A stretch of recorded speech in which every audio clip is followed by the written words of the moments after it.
Here's what we're gonna do.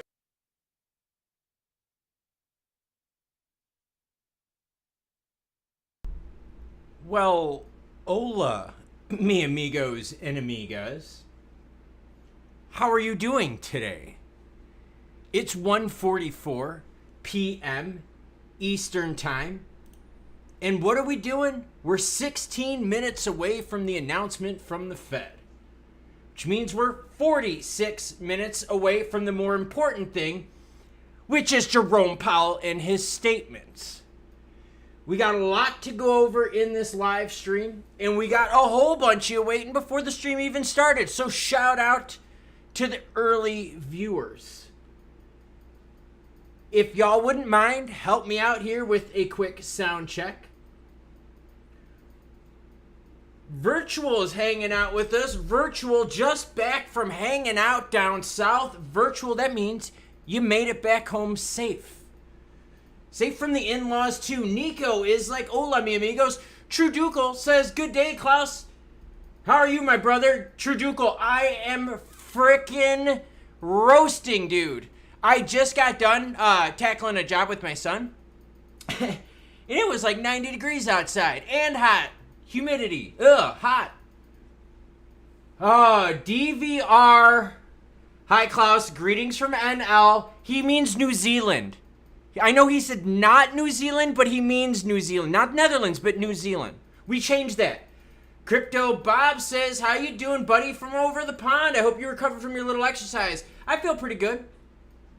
Virtual says, I think we're going to get screwed, but we can buy XLM cheaper. Trick is in the house. Yeah, make sure y'all say hi to everyone in the chat. These streams are fun. Live and fun. All right, so here's the deal.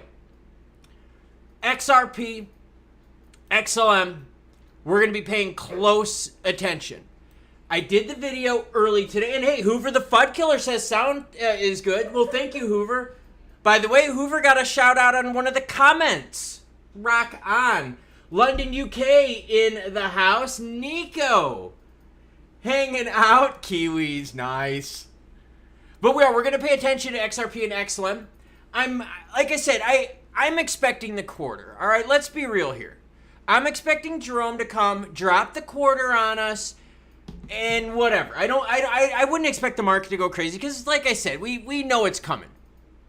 We know it's coming. And actually, if I am to refresh this, like right now, minutes before the announcement, we're at a 96.5% chance that a quarter happens with a 3.5% chance that a 50 comes.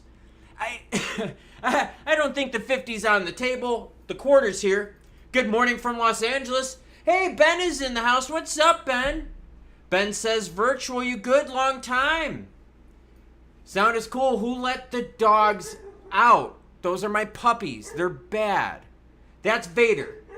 Joshua Sanchez says, you are amazing, and drops 20 on the channel. Everyone, please give Joshua a big thank you.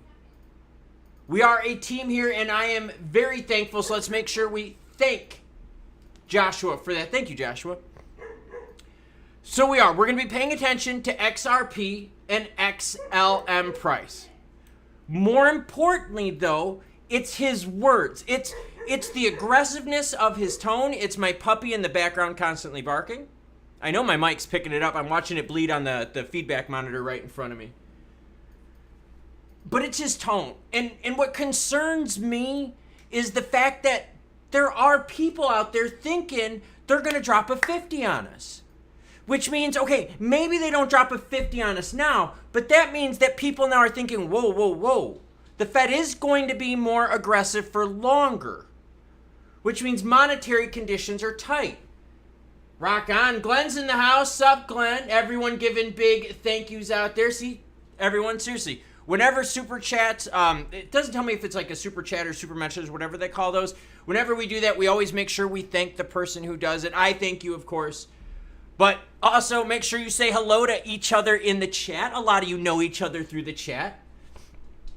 It is 1:48 p.m. We've got 12 minutes. Now, if you want to follow along at your own pace, you're welcome to do so.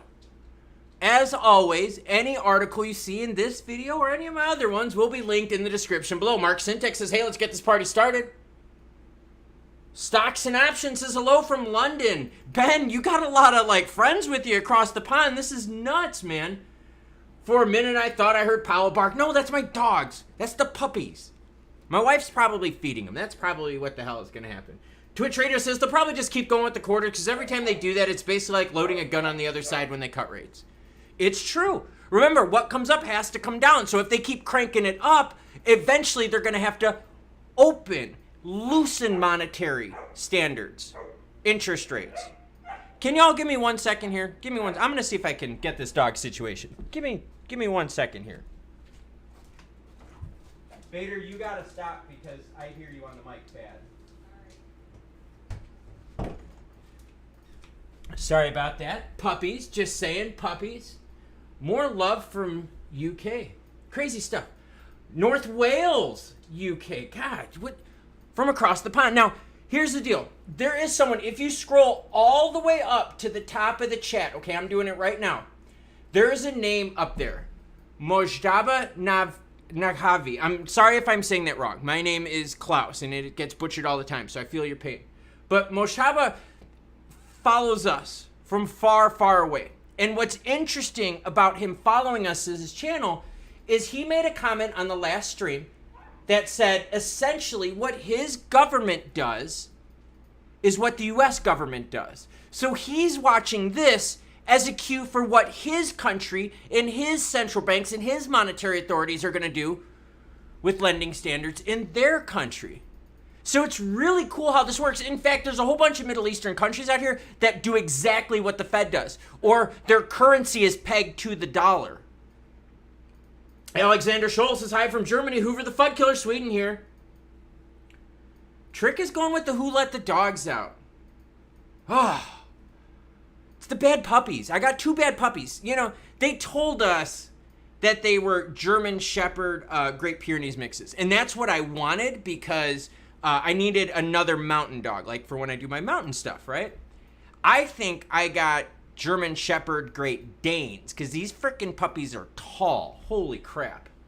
Oh. Glenn says, just hit it with the 1 basis point. All hikes get it over once with, we'll burn and then we'll build up again. You know, and I'm with you on that.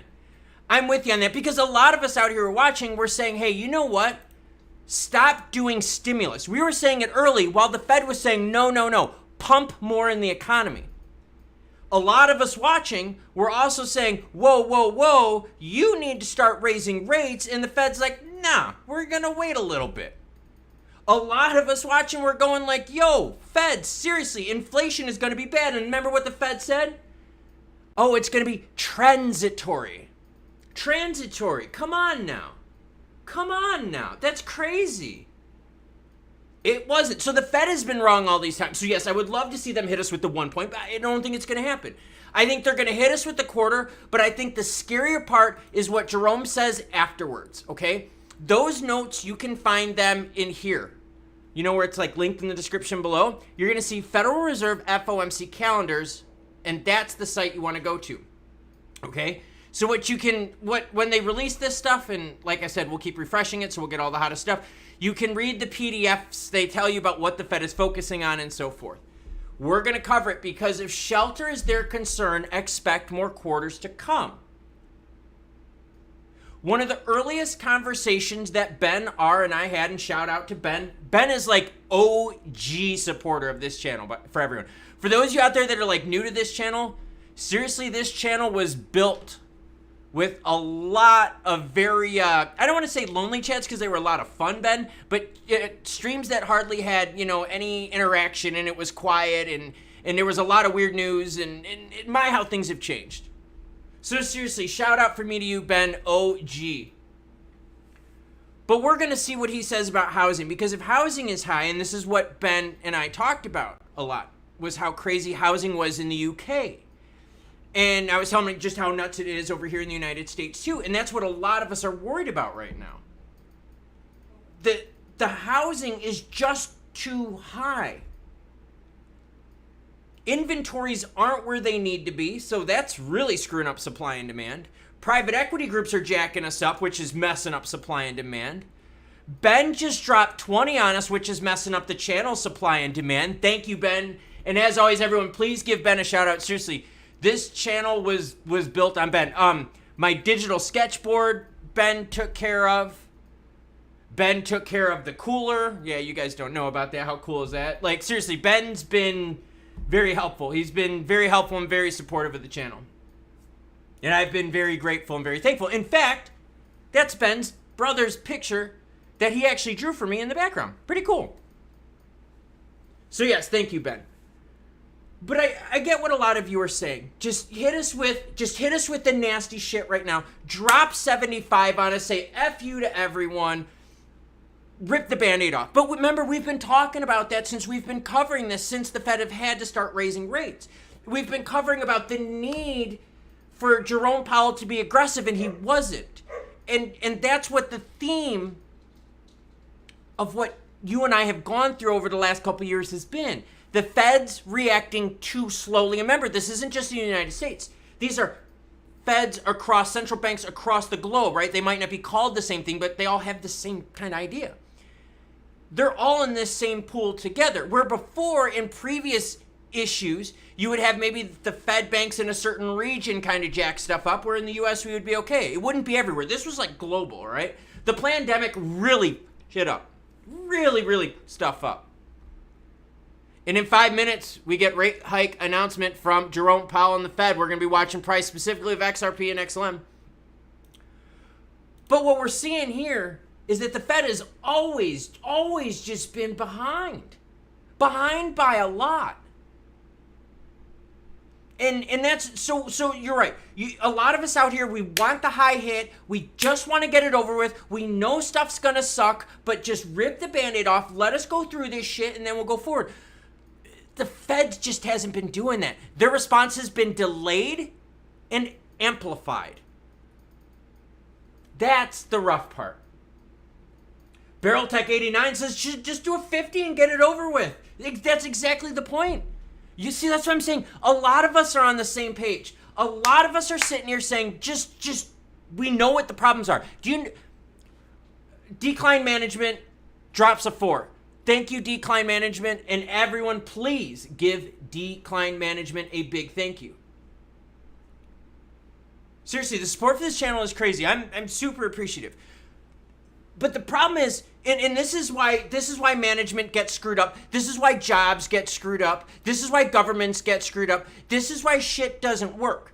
Is because the leaders out there, right? The top of the pyramid, the leaders out there aren't communicating with the people at the base, people like you and I. They're not asking people like us, hey, what is wrong? What is it really like for you? Do you remember when Jerome Powell was trying to convince us that there was no inflation? And we're like, yo, dude, seriously, we're feeling it, man. We're freaking feeling it. Petey Pure is in the house. Sup, Petey Pure? But that's my point, is government really doesn't talk to us. Government really doesn't understand what our problems are. Government doesn't really understand that it is expensive to buy a home, so now you're stuck renting, which means you're pissing money away. If you have kids, daycare is insanely expensive. To feed your kids is insanely expensive. To get insurance for your family and kids is extremely expensive. And we keep telling government, fix this stuff, fix it, but they don't listen. Remember, they're at the top of the pyramid. They're not listening to us down here. That's the problem. So when Jerome Powell is talking about, well, you and I are all sitting here going, no, listen to us. Listen to the people. Listen to the people that deal with this shit every day. The Fed and people out there that have a shitload of money, cash specifically, are able to weather these storms. Why? Because they don't take loans. They pay it in cash. So they're able to avoid the high interest rates, which means they keep more money in their pockets. So when the government, right, and when the elites, when they see these rates, yes, their business development will slow down because a lot of them are not going to use personal funds for CapEx. All right? CapEx is going to come from their own stuff. That's just how it is. But they're not going to be penalized the same way. They can still buy the fancy cars. It's just crazy. Glenn says, well, inflation is kind of BS because companies are making big profits out of it. And that's the new variation, Glenn, is that companies now are passing it on to you. That's the problem. They're passing it on to you, passing it on to the consumer. By the way, rate hike announcement here comes on in 1 minute. Anthony Garcia says, what's up, Klaus? Hey, man.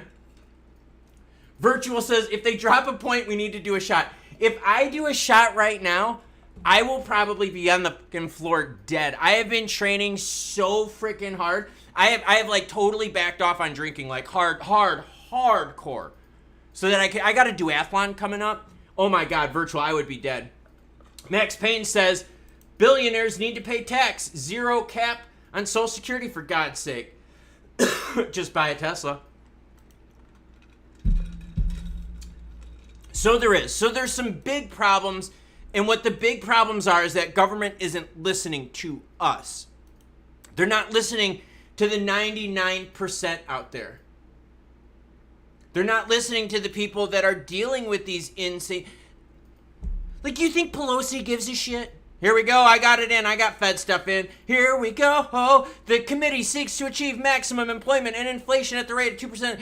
In order to support these goals, the committee decided to raise the target range to 5.25 to 5.5. Hey, they gave us the quarter. Anthony, no. Beetlejuice. You don't say Beetlejuice 3 times. No. Bad, bad, bad. There you go. We got the quarter, everyone. Federal funds rate to 5.25 to 5.5. Mark Syntax is at work. Love getting paid to listen to you. Mark, it's a two-way street. I mean, by proxy, you know, like through like super chats and like ad revenue, I get paid to talk to you. It's kind of cool concept too, right? I mean, it kind of works both ways. True Ducal says, good for you. 1 year, 9 months dry. Rock on, my good man. For me, it's training. For those of you, obviously, you can see, I've got the big bike in the background. You guys, right? I got the road bike. We've got a race coming up here, and old girl is gonna have to do me good and do me right. So, I've got 2 duathlons coming up that I've been training for. So, all right, here's the deal. Fed hit us with the quarter. Let's start looking about market reaction. Like I said, the quarter's been priced in, not really too concerned about it. Let's zoom in a little bit. We're going to change the candlesticks out now to 5 minutes so we can pick up quicker reactions. But again, we knew this was going to happen. Final Ken's in the house, everyone. Final Ken's in the house. Final Ken's, man. Rock on. Max Payne says, I like the 25. Scott Murray says, I'm supposed to be at work, but I'm showing up after Jerome. Kyle Sullivan says she got carbon. Carbon fork? That is a carbon fork. Aluminum frame? I mean, but a carbon fork? A couple other carbon pieces? This is totally cool, tricked out bike. I got carbon aero bars. How cool is that? Carbon fully adjustable aero bars. I even got my cell phone mount up on here. It's pretty neat. Cool bike. Final Ken says, I'm out on the pasture, so hopefully I don't get yelled at. Oh, God, I hope not. Right now, sitting at Bitcoin, 29,318, ETH, 1860. Let's start talking, Let's see what the Fed has for us. Because remember, they release a lot of stuff. All right, let's see what we've got here. Hold on a second, everyone. I just kind of want to see. All right, here we go. The U.S. banking system, and this is from the Fed, okay? The U.S. banking system is sound and resilient. Tighter credit conditions for households and businesses are likely to weigh on economic activity, hiring, and inflation. The effect of the extent of these effects remains uncertain. The committee remains highly attentive to inflation risks. Essentially, what they're saying right here is be ready for very, very slow growth for a while. Okay? Yes, we're going through inflation stuff right now, but look for GDP to just crawl. Tighter credit conditions for households and businesses. So we're talking about consumer as well as business development totally affected here. Digital Orgy letting us know how they feel about the Fed. Thank you, Digital Orgy. Nico is like, markets look steady for now. We know the volatility starts once Uncle Jerome opens the app. And Nico, that's the thing, man. That's the real juice. The real juice is when Jerome Powell gets on the mic, and I think it's how nasty he's just, his tone. But what concerns me is right off the bat, tighter credit conditions for households and businesses are likely to weigh on economic activity, hiring, and inflation. So what they're saying is they're hoping that tighter credit standards are going to shrink some of that inflation. The inflation he's talking about is housing, okay? What he's hoping for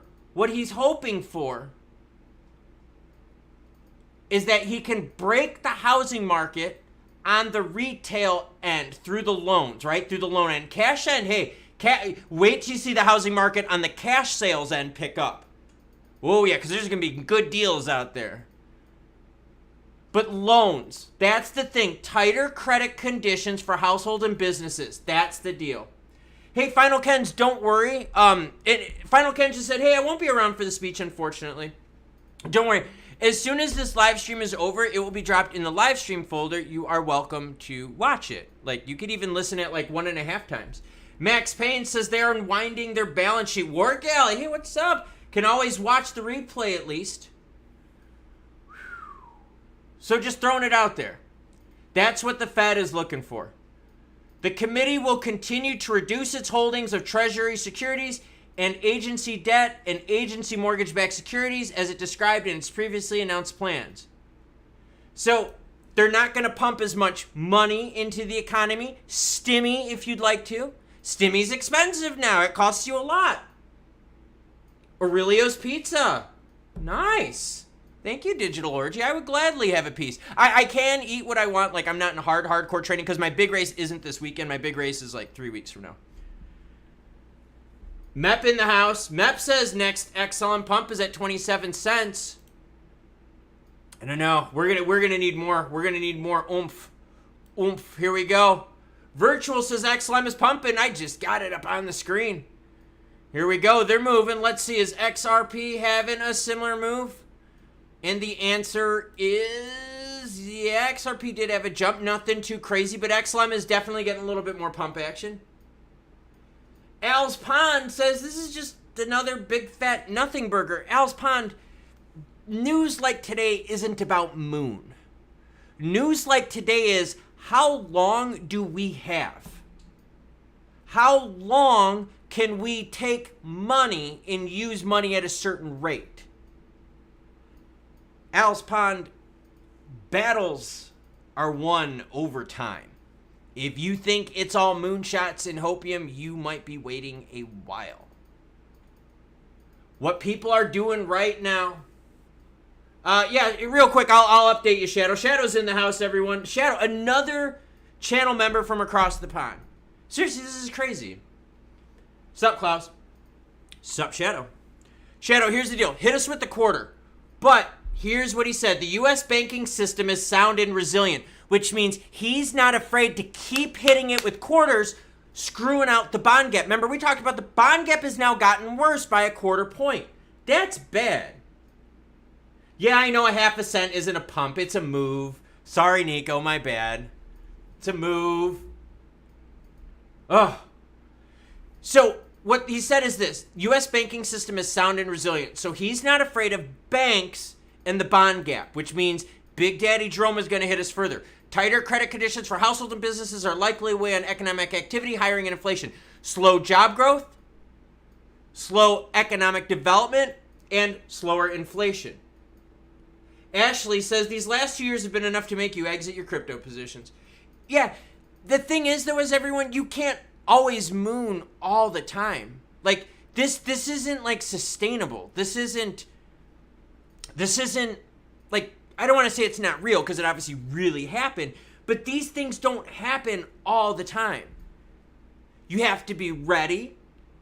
You have to have your positions in play. And you have to understand what are your realistic entry points, both price-wise as well as time-wise. So that's the deal. Max Payne says, gotta run. God bless America. All will work out. Always does. You bet your butt it does. We always bounce back. We do. Resiliency is us. But the Fed right now is basically saying, hey, look, employment's going to be slow. Job growth is going to be slow. Economic expansion is going to be slow. But inflation will be slow. Now, granted, what sucks, though, is that we have to halt the whole economy just to fix inflation, right? We have to screw up jobs. We have to really screw up a lot of this. Ben's got sense of reality. Ben, like I said, Ben's a smart guy. Ben R says, Alspan, all this news, etc. to XLM is awareness, positivity, and use case heading into the next bull run. Hold strong when the moon comes in 2025. The reason Ben is saying this is because he knows money moves in cycles and it swings and swings and swings. Money just doesn't stay in one zone and just stay and build and build and blow and blow. It just doesn't work that way, especially now. Oil rally could not last. We're seeing oil make another move. Gold rally could not last. Michael Thompson says, Klaus, you make me happy. Well, thank you, Michael. That was very nice of you. So, you have to understand money flows differently. The Fed was giving money away. Cheap money was being given away. AI pump has not last. PayPay pump did not last. No pump is lasting right now. I told this story, and this is for people out, okay? For people watching, let's hear. I'll help you out. I'll tell you a story, all right? What happened to me recently was this, okay? I got heavy into a couple positions, okay? One might say maybe a little overweight, okay? Well, I got really overweight on DRD in like the mid half of 2022. I technically started buying right at the beginning of the second quarter. I really started loading up. And I just was buying like crazy. And this is just a full disclosure thing, okay? The reason I do this is because I really do believe in full disclosure. So the whole thing was I saw this, like I knew they were taking a beating. There were days when it was like $5, $4, $4.96, $4.87. And I'm sitting here thinking, holy shit. I am deep in this one. Even though my averages were really juicy. My averages, like I said, when I started buying it at when I started hitting 8 and going below. So I started keep buying, more and more. I was loading up, playing the position, playing the rotation of gold. And the reason I'm telling you this story is because I was in my pants. It was like in my pants. And this is what I'm talking about with Ben. So I did. So when I'm starting to see this here, I was like, wait a minute. I know gold's going to rebound. I know they're overselling this stuff, and I just had to wait. And that's all I had to do. And then I exited in that last move. Happy, there we go. All right, full disclosure moment from me to you. There were times when I got in on things, and I was very overweight in them, and I was nervous, anxiety, bags, big ones. But it worked out because I stuck to my plan. I researched. I understood the monetary conditions and the moves and swings. Lately, what have I been talking about? Pumps and dumps. And by the way, shout out to all you on chat. Jimbo Tango in the house. Shout out to all of you in the chat, hanging out with each other, chatting. This is freaking cool, man. Good for you. Seriously, legit on all of you. But I did. I stuck to the fundamentals. No, Shadow, we had to change the safe word. Massimo said, since none of these pumps are going anywhere, are you taking profits? You bet your ass. I have been lining it up. Now, mind you, though, my long-term bags have stayed place. They have stayed place. My long-term holdings, the amount that I keep for my long-term move is intact. But I have been taking profits. Pumps and dumps.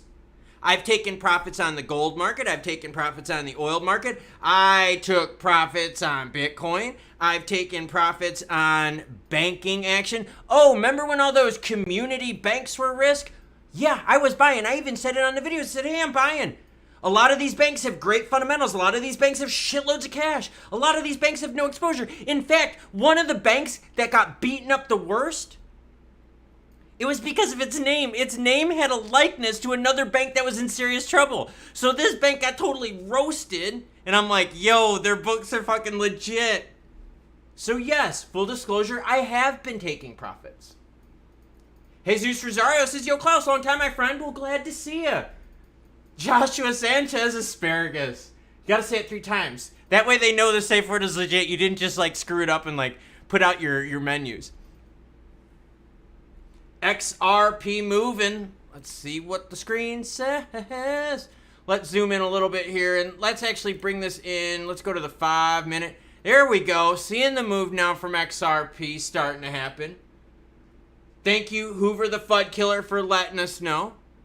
XLM had a move as well, now sitting.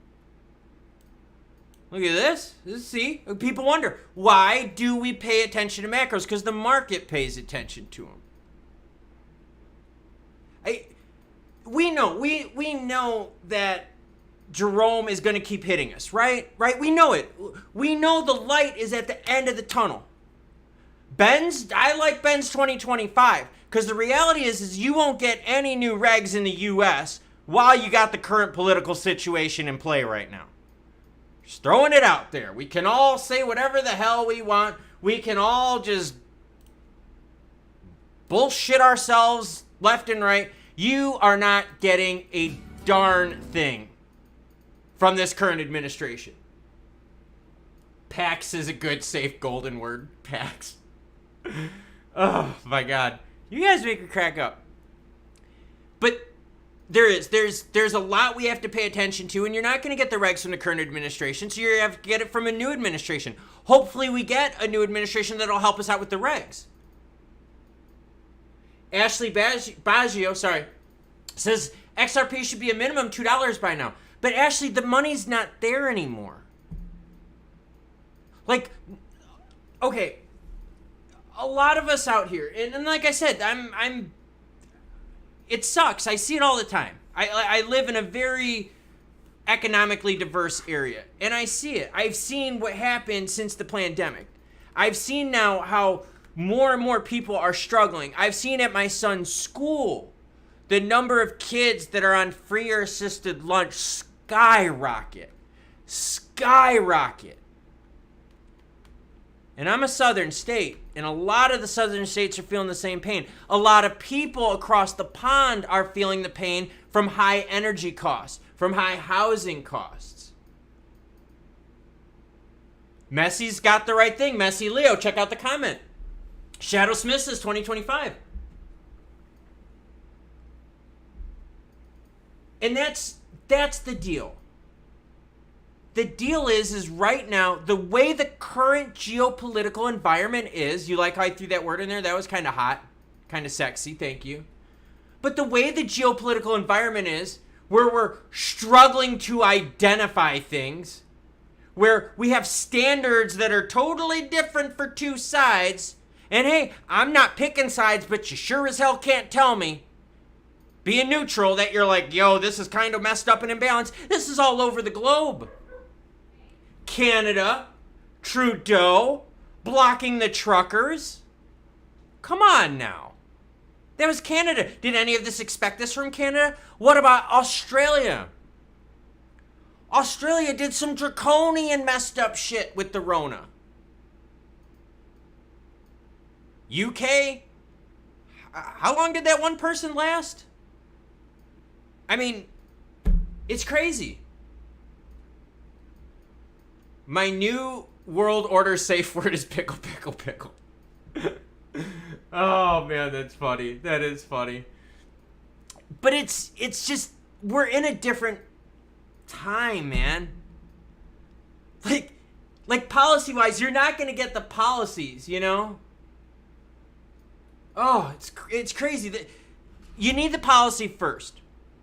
Because as much as people want to be like Gary Gensler, you know what I mean? Like, we got him, Judge Torres. It didn't do enough. It did not protect primary at all. That is severely bad. You want crypto to start moving, you're going to need people with a lot of zeros in their bank accounts playing. Those zeros come from venture capitalists. They're not playing right now because, like, yeah, money's too expensive. We got to wait for the valve to turn down.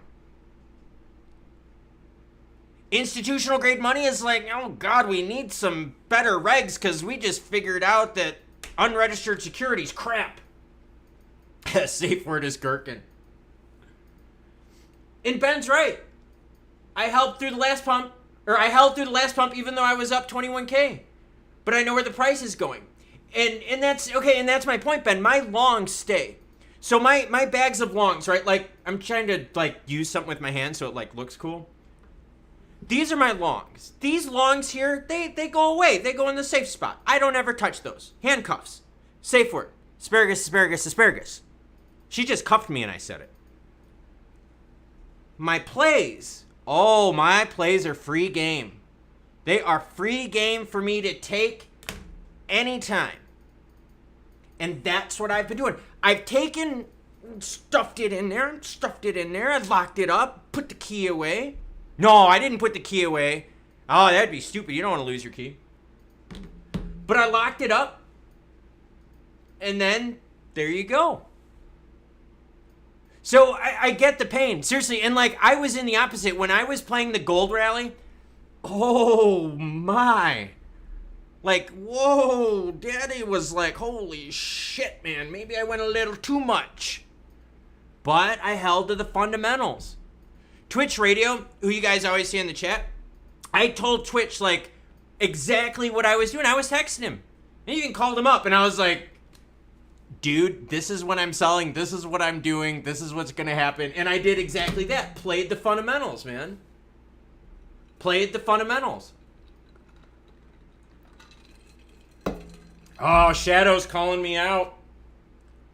Here Klaus goes with the hand. The handcuffs were to stop me from taking profits on like the big holdings. Yeah, you don't want to do that. You don't want to do that. Mass, how big is that pig? You never disclose. Because it's not proper. It's not. But the point is that I've been calling it pumps and dumps, and I've been saying that a lot lately because that's what's happening. Like even the AI market. You guys remember when we were watching the AI market? And we were watching the AI market, and Nvidia just started roaring. And have we looked at Nvidia lately? I haven't. I think they just got too expensive. I thought they were too expensive before their move. But let's see. What has Nvidia done? Watch this. Let's see here. 3 month for Nvidia. Here we go. So this was their AI move. Nvidia still holding. I like it. I like it. Oh. Interesting. There you go. See, maybe I should have bought Nvidia. Oh. Disclose your bag. Nobody can touch unless you give them your keys. I ain't giving anyone my keys or my bag. Yeah, exactly. And that's, yeah, whoa, girlfriend. That's right. Mark Simmons says, just joined. What's occurring? All right, here's the deal. Jerome Powell gave us a quarter hit. The scary part is that he is saying, hey, we expect the economy, job growth, business development, and monetary contraction for quite some time. All right? So instead of GDP like kind of roaring up nice like this, look at GDP to flatten out a bit more. All right? To crawl. That means it's going to take a while for us to eat through a lot of this shit. You know what's going to happen? We're going to get... Someone has a call to put out your juicy kicky cups. But you know what's going to happen, right? We're going to have to go through the repo, kicking cars, right? A lot of people are going to be underwater on cars. That means we're also going to have to get through what, everyone? Yes, housing foreclosure. Guess what? Guess what? That's right. Guess what we're going to be buying here in the next couple of years? Another house. Why? Because housing foreclosures are going to blow up on the market here soon. So that's why we pay attention to this. Okay? That's why we go and pay attention to market and funding. And why we pay attention to how expensive is money right now. So that we know in 2 years from now, you're going to see lots of bankruptcies on the market. Actually hitting the market where you could buy it, not them filing. Think a lot of these people are going to be able to afford these homes at high interest rates? Nuh-uh, girlfriend.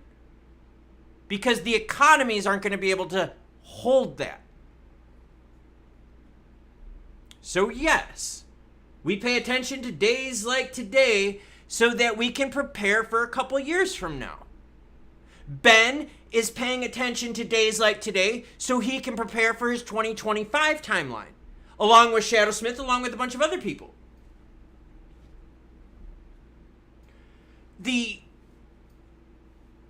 Scott says, I wish I had that much. It's not about having a lot. It's about what your expenses are and what did you sacrifice to get to where you had to. I did not get to see my kids for certain parts, right? Because I was always traveling. Sucked. Do it all over, I'd do it again different. Penny Vision says negative crypto with Klaus. Negative. Come on now, girlfriend. Negative. Come on. We'll owe nothing and be happy. In 6 minutes, we're going to hear about Jerome Powell. But no, it's not a matter of being negative. It's just we know, though, that there's just not that much money to float around. Right? I mean, that's the whole thing. Let's see. Let's check out. I do play the oil markets every once in a while. I haven't recently, recent. But I mean, okay, look at oil, right? We bottomed out here. I mean, can we get a little juice? Can we go up more? I don't know. How is oil going to pump big if the economy of the globe is slowing down? That means you're not going to have as much construction equipment, which means what, everyone? You're going to start shorting things like Caterpillar. Oh, that's right, all the construction stuff. See, this is all why we do this. We do this because we can prepare. So if I know that oil is having some trouble, if I know that Jerome Powell and the Fed are going to tighten things, then I know construction companies are probably not going to be doing so good. So if there's any construction companies that I'm looking at that are a little bit overpriced, I wonder who would start shorting them. I haven't yet, but I'm starting to think about my directions. Eric Kiki says, how do we get in on the texting with Klaus? Oh, man. Yeah, Scott Wilson says, I haven't sacrificed anything. I only put in what I can afford. Never put in anything you can't. Yeah, I mean, I'm totally with you on that, too. The idea is that you take risk when money is cheap. You take less risk when money is expensive. You don't get crazy, you don't get greedy, and you stay within your parameters, right?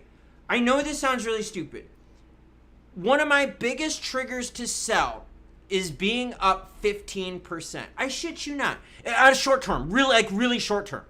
Usually like a month window. Two week to like month window, okay? The reason it's that low is because I can walk away with money in my pocket, get rid of the anxiety, sell, be done, got my 15%, boom. You know how many times, though, I've missed out on that 15% that could have been 25, that could have been 20? You know what I mean? But that also could have been lost 10%, lost. You see what I mean? But if you keep stacking those incremental gains, man, they add up. Alice Pond says, you Canadian, Klaus. No, I am not. I am not Canadian. William Meredith says, 50,000 down payment in Ontario, Canada, 75-year dual income won't qualify for a new home. Canadian housing is freaking nuts, man. I used to watch House Hunters all the time with my wife, and we would watch the ones in Canada whenever we were lucky enough. And sorry, I'm just checking to see if the Fed's live yet. But, oh my God. And what I was shocked about was the housing prices in Canada was not just the price of the home, but the price per square foot. And it blew my mind. Crazy stuff. Canadian home price is just nuts. Real Moms... Ugh, hold on, man, my throat. Real Moms Thrive says, keeping a budget mindset throughout this market. What can you do? In a bad economy, you only can do two things, right? Make more money or save money. Cut your costs, get rid of the high interest loans, get rid of the fat, get rid of the shit that drains you that you don't really use. Make more money, take on extra shifts, side hustle, do whatever the hell you can. That's how you're going to get through a recession. Ben says, Klaus, it's never lost if you believe the price is going to the moon. No, and that, dude, and that's with this. That's with these holdings that get, I mean, these aren't my holdings. This is like my fake, like, it's a visualization, everyone. Come on now. But yeah, so like I stuffed that away. I'm talking about with my money that I trade with. You know what I mean? Like when I do my short-term trading. JV Calix says, I was enabled to buy XRP in New York from Coinbase. Why? Because the New York State regulator is a beast. The New York State regulator is an absolute freaking tank when it comes to crypto. Crypto will only happen after the aftermath. Oh, I like that. Lots of Scotch says, hit the likes for Klaus. Lots of Scotch's emblem looks to me like a rebel emblem. Are you part of the Rebel Alliance? If so, just wink once. I got a ship. Get you anywhere fast, securely. Thank you, by the way. Yeah, we got 230 you watching. Hit that like button. We're waiting for Jerome Powell to come on at any time. I'm going to see what he gives us feed-wise. Yep, they raised it again. Yeah, I know. They raised it a quarter. But I'm telling you, if he brings up housing early in his speech, I'm calling it right now. If he brings up housing early in his speech, be ready for the market to react, because guess what? They are going to come at us with even more. Oh. Yes, Tramer winked. Oh, he picked up on that. Very well done. I do. I've got a ship to get you anywhere. I'll hide you. Whew, boy. Yep, waiting for Jerome to come on the mic. Markets right now, 29,294 for Bitcoin. XRP, 70.8. XLM in the red currently right now at 14.4.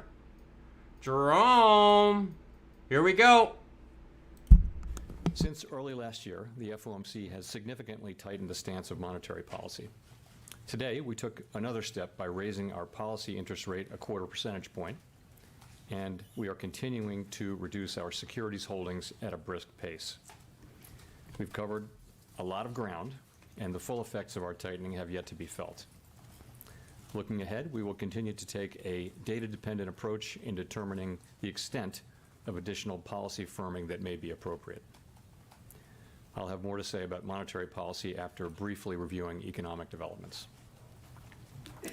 Recent indicators suggest that economic activity has been expanding at a moderate pace. Growth in consumer spending appears to have slowed from earlier in the year. Although activity in the housing sector has picked up somewhat, it remains well below levels of a year ago, largely reflecting higher mortgage rates. And higher interest rates and slower output growth also appear to be weighing on business fixed investment. The labor market remains very tight. Over the past 3 months, job gains averaged 244,000 jobs per month, a pace below that seen earlier in the year, but still a strong pace. The unemployment rate remains low at 3.6%. There are some continuing signs that supply and demand in the labor market are coming into better balance. The labor force participation rate has moved up since last year, particularly for individuals aged 25 to 54 years. Nominal wage growth has shown some signs of easing, and job vacancies have declined so far this year. While the jobs to workers gap has narrowed, labor demand still substantially exceeds the supply of available workers. Inflation remains well above our longer run goal of 2%. Over the 12 months ending in May, total PCE prices rose 3.8%. Excluding the volatile food and energy categories, core PCE prices rose 4.6%. In June, the 12-month change in the Consumer Price Index, or CPI, came in at 3.0%, and the change in the core CPI was 4.8%. Inflation has moderated somewhat since the middle of last year. Nonetheless, the process of getting inflation back down to 2% has a long way to go. Despite elevated inflation, longer-term inflation expectations appear to remain well anchored, as reflected in a broad range of surveys of households, businesses, and forecasters, as well as measures from financial markets. The Fed's monetary policy actions are guided by our mandate to promote maximum employment and stable prices for the American people. My colleagues and I are acutely aware that high inflation imposes significant hardship as it erodes purchasing power, especially for those least able to meet the higher cost of essentials like food, housing, and transportation. We're highly attentive to the risks that high inflation poses to both sides of our mandate, and we are strongly committed to returning to inflation to our 2% objective. At today's meeting, the committee raised the target range for the federal funds rate by a quarter percentage point, bringing the target range to 5.25% to 5.5%. We are also continuing the process of significantly reducing our securities holdings. With today's action, we've raised our policy rate by 5.25 percentage points since early last year. We have been seeing the effects of our policy tightening on demand in the most interest rate sensitive sectors of the economy, particularly housing and investment. It will take time, however, for the full effects of our ongoing monetary restraint to be realized, especially on inflation. In addition, the economy is facing headwinds from tighter credit conditions for households and businesses, which are likely to weigh on economic activity, hiring, and inflation. In determining the extent of additional policy firming that may be appropriate to return inflation to 2% over time, the committee will take into account the cumulative tightening of monetary policy, the lags with which monetary policy affects economic activity and inflation, and economic and financial developments. We will continue to make our decisions meeting by meeting based on the totality of the incoming data and their implications for the outlook for economic activity and inflation, as well as the balance of risks. We remain committed to bringing inflation back to our 2% goal and to keeping longer-term inflation expectations well anchored.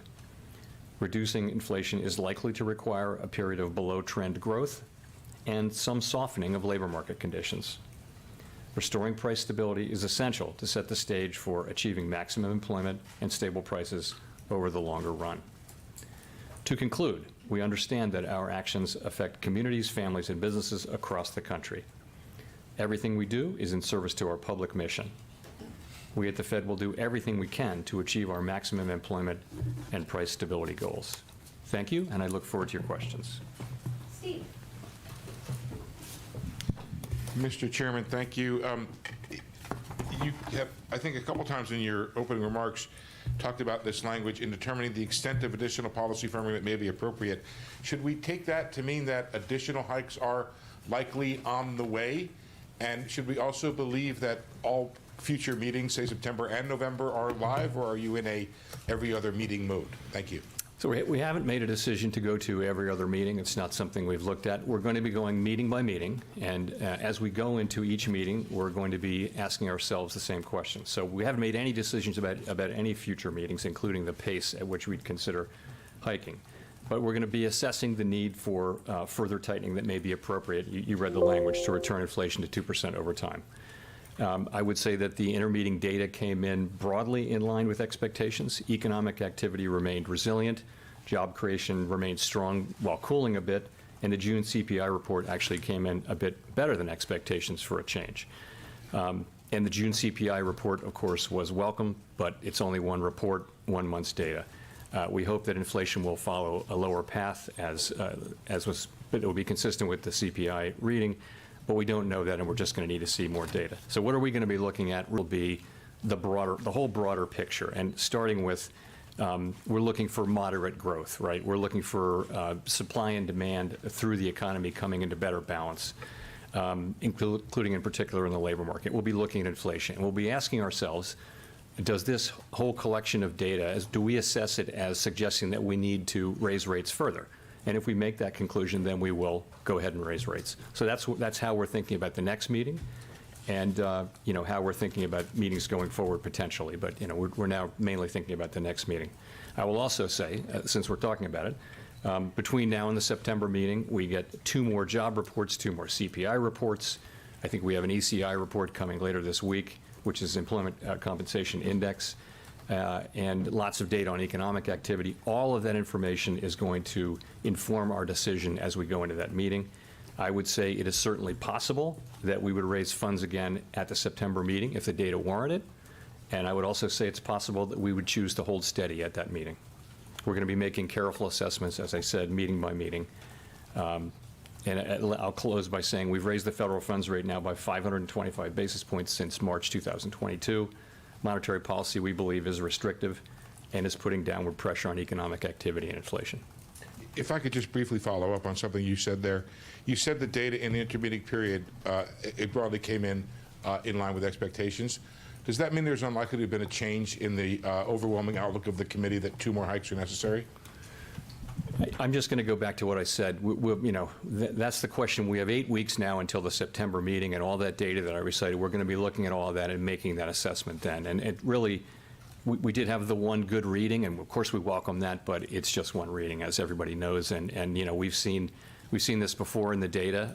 Many forecasts call for rates for inflation to remain low, but we just don't know that until we see the data. So we'll be focusing on that. Gina. Thank you. Thanks for taking our questions, Chair Powell. Obviously, you upgraded the language around growth in the statement today. We've seen the Barbie movie numbers. We've seen everyone going to Taylor Swift concerts this summer. It seems like the American consumer is in pretty good shape. And it does seem like growth is sort of picking back up a little bit, or at least doing well. And I wonder, from your perspective, if that continues, if we see growth not just stabilizing, but performing well this summer, is that a problem because it's inflationary, or is it good news because it suggests that a soft landing is more likely? Just how are you thinking about that sort of trajectory? Yeah, so I would say it this way. The overall resilience of the economy, the fact that we've been able to achieve disinflation so far without any meaningful negative impact on the labor market, the strength of the economy, overall, that's a good thing. It's good to see that, of course. It's also, you see consumer confidence coming up and things like that. That will support activity going forward. But you're right, though. At the margin, stronger growth could lead over time to higher inflation, and that would require an appropriate response from monetary policy. So we'll be watching that carefully and seeing how it evolves over time. Neil. Thanks, Chair Powell. Neil Irwin from Axios. So as you referenced earlier, in the intermeeting period, soft CPI, jobs reports, still strong but moderating, JOLTS looked good. So if you're data dependent, why not pause again? Why not stay on hold? Why not take another meeting off when the data was at least cutting in the direction you want to see?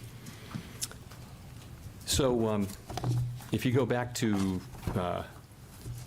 what we're trying to do here, we're trying to achieve a stance of policy that's sufficiently restrictive to bring inflation down to 2%. At the last meeting, we wrote down our individual estimates of what that would take, and the median of that was an additional 2 rate hikes. So I would say we looked at the intermeeting data, and as I mentioned, broadly consistent, not perfectly consistent, but broadly consistent with expectations, and as a result, we went ahead and took another step. And that's, a labor market that continues to be strong, but gradually slowing. I mentioned that the inflation report was actually a little better than expected, but, we're going to be careful about taking too much signal from a single reading. And, growth came in stronger than expected. So that's how we look at it, and so we did take that step today. Nick. Nick Timmeros of the Wall Street Journal. Chair Powell, markets widely believe the median FOMC participants' inflation forecast from June for the fourth quarter of this year will be too high, given autos and shelter, and that by September that may warrant a downward revision in the inflation forecast of 20 to 30 basis points. Would that type of inflation progress be enough to hold rates steady from here, or do you need to see below-trend growth and decelerating labor income growth to be convinced that you've done enough? So it's hard to pick the pieces apart and say, how much of this and how much of that. We'll be looking at everything. And, of course, we'll be looking to see whether the signal from June CPI is replicated or the opposite of replicated, or whether it's somewhere in the middle. We'll be looking at the growth data. We'll be looking at the labor market data very closely, of course, and making an overall judgment about that. It's the totality of the data I think, but with a particular focus on making progress on inflation. If I could follow up, last month you said there were benefits to moderating the pace of increases because it would give you more information to make decisions. Would another CPI report like the one we just had in June allow you to at least maintain that slower pace and defer until the fall any decision on whether you need that second rate hike? So I'm just going to tell you again what we're going to do in September. We're going to look at 2 additional job reports, 2 additional CPI reports, lots of activity data, and that's what we're going to look at, and we're going to make that decision then. And that decision could mean another hike in September, or it could mean that we decide to maintain at that level. And again, the question we're going to be asking ourselves is the overall signal one that we need to do more, that we need to tighten further? And if we get that signal whenever we get it, then, and that's the collective judgment of the committee, then we will move ahead. If we don't, then we'll have the option of maintaining policy at that level. But it's really dependent so much on the data, and we just don't have it yet. Chris. Hi, Chris Rugaber at Associated Press. So consumer confidence in the economy is rising, likely in large part because of the declines in headline inflation. You also see wages are also rising faster than prices now after trailing them for a long time. How much are Americans truly harmed by inflation at its current level, headline level of 3%? And with that in mind, when do you put some weight back on the employment side of the dual mandate? So I guess I'd say it this way. First, it is a good thing that headline inflation has come down so much, because that's really what the public experiences. And I would say that having headline inflation move down that much almost creates it will strengthen the broad sense that the public has that inflation is coming down, which will in turn, we hope, help inflation continue to move down. So you are really, sorry, what your question was? Well, I mean, you've talked for many press conferences now about the harm created by inflation, how hard it is for people. So how much of that are we still seeing with inflation now down at 3? So I guess I would put it this way. I'd say it this way. It's really a question of how do you balance the 2 risks, the risk of doing too much or doing too little. And, I would say that, we're coming to a place where there really are risks on both sides. It's hard to say exactly whether they're in balance or not, but as our stances become more restrictive and inflation moderates, we do increasingly face that risk. But we need to see that inflation is durably down that far. As you know, we think, and most economists think, that core inflation is actually a better signal of where headline inflation is going, because headline inflation is affected greatly by volatile energy and food prices. So we would want core inflation to be coming down, because that's what we think, core is signaling where headline's going to go in the future. And core inflation is still pretty elevated. There's reason to think it can come down now, but it's still quite elevated. And so we think we need to stay on task, and we think we're going to need to certainly hold policy at a restricted levels for some time, and we need to be prepared to raise further if we think that's appropriate. Well, and then if inflation were to, just a quick follow, if it stays at 3 or drops even a little bit more, I mean, how much of an increase in unemployment do you think is acceptable to get that last bit of inflation? People are talking about the potential difficulty of the so-called last mile of inflation. So, but how much unemployment do you think is justified to get down that last? So it is a very positive thing that actually the unemployment rate is the same as it was when we lifted off in March of 22 at 3.6%. So that's a real blessing, and that we've been able to achieve some disinflation. And we don't seek to, it's not that we're aiming to raise unemployment, but I would just say the historical record, we have to be honest about the historical record, which does suggest that when central banks go in and slow the economy to bring down inflation, the result tends to be some softening in labor market conditions. And so that is still the likely outcome here. And we hope that that's as little as possible. We have to be honest that is the likely outcome. The worst outcome for everyone, of course, would be not to deal with inflation now, not get it done. Whatever the short-term social costs of getting inflation under control, the longer-term social costs of failing to do so are greater, and that the historical record is very, very clear on that. If you go through a period where inflation expectations are not anchored, inflation is volatile, it interferes with people's lives and with economic activity, and that's the thing we really need to avoid and will avoid.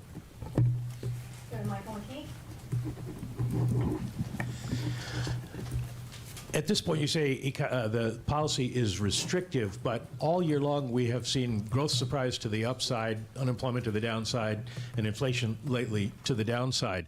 So I'm wondering, by definition, should you be restrictive enough right now under these conditions? Do you think you might need to do more? Because I'm curious about what you see as inflation dynamics now. Is the economy still moving in a direction where it creates more inflation? People talk about base effects and higher energy costs, and now we have some large labor settlements.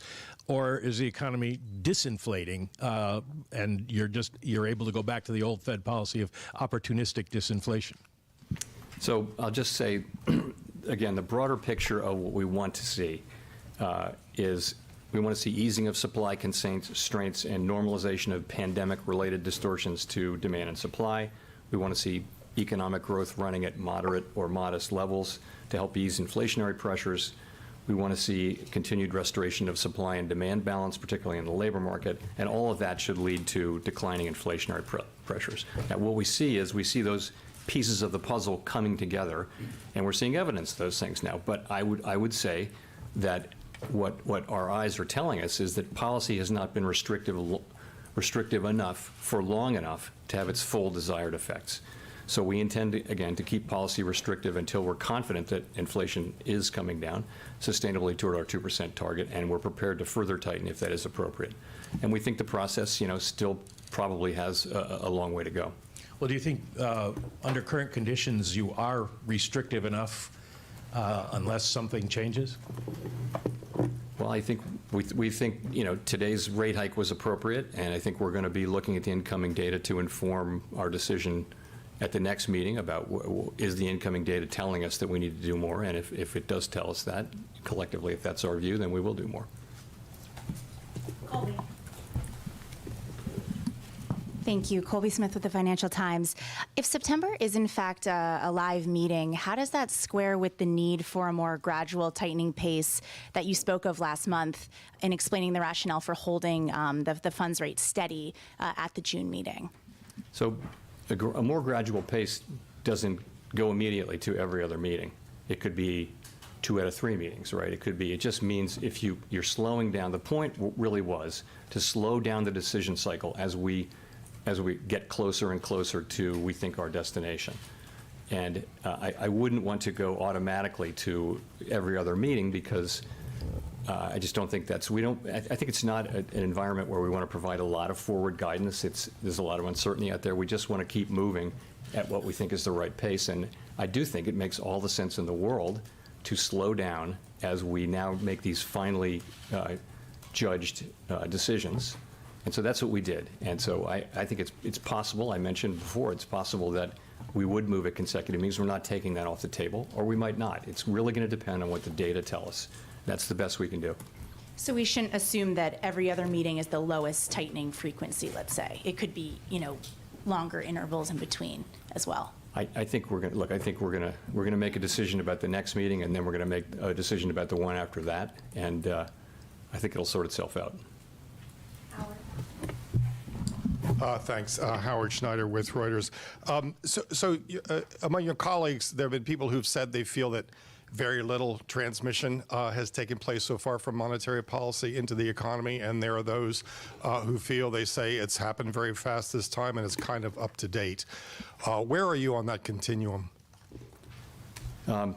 So there's a long-running debate about the lags between changes in financial conditions and the response to those changes from economic activity and inflation, right? So we know that in the modern era, financial conditions move in anticipation of our decisions, and that has clearly been the case in this cycle. So in a sense, the clock starts earlier than it used to, but that doesn't necessarily change the process from that point on, and it's not clear that it has.